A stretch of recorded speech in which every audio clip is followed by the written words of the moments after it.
और एक अहम खबर कोलकाता के खिजरपुर के जेम्स लॉन्ग सरानी इलाके में सड़क के बैठ जाने के सबब ट्रैफिक निज़ाम में खलील पड़ा है। गाड़ियों की आमदोरफ्त में रुकावट पैदा हो गई। मकामी लोगों का कहना है कि ये रास्ते का काम आईपी के जरिया हो रहा था।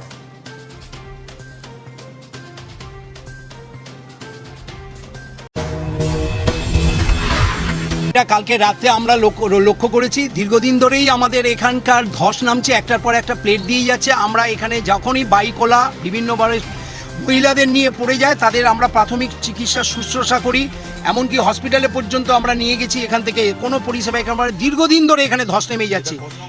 এটা 124 নম্বর ওয়ার্ড, কাউন্সিলর রাজীব কুমার দাস। আমরা দীর্ঘদিন ধরে বলে যাচ্ছি, কালকেও পর্যন্ত জানিয়ে এসেছি, বা এখানকার যে কর্তৃপক্ষ আছে তাদেরকেও জানিয়ে এসেছি। আমার নাম সুমন্ত ভট্টাচার্য।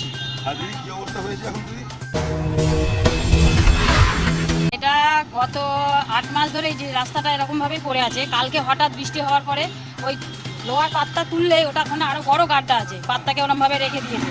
আজকে 5:30টার সময় যখন দোকান খুলতে আসছি, দেখছি ওরকম একটা গাড্ডা হয়েছে, একটা ম্যাটারও গেছিলো, উল্টে গেছে। তারপরে মন্দিরে একজন ভদ্রলোক আসছে, উনি এসে রাস্তাটাকে বন্ধ করেছে। প্রত্যেক দিন বলা হচ্ছে যে এটা মন্দিরের রাস্তা, এখানটা এরকম ধস নেমে যাচ্ছে, কত বাইক কত ছেলেরা পড়ে যাচ্ছে। কালকেও অনেকে ছেলেরা পড়েছে। দীর্ঘদিন ধরে এটা পড়ছে, একটা দীর্ঘদিন ধরে আমরা অসুবিধায় 8 মাস। হ্যাঁ, এইটা তুললে একটা বড় গাড্ডা আছে। আমার নাম জয়ন্তী নস্কর। সুমন্ত ভট্টাচার্য। এখানে বহু বছরের পুরনো এক মন্দির আছে।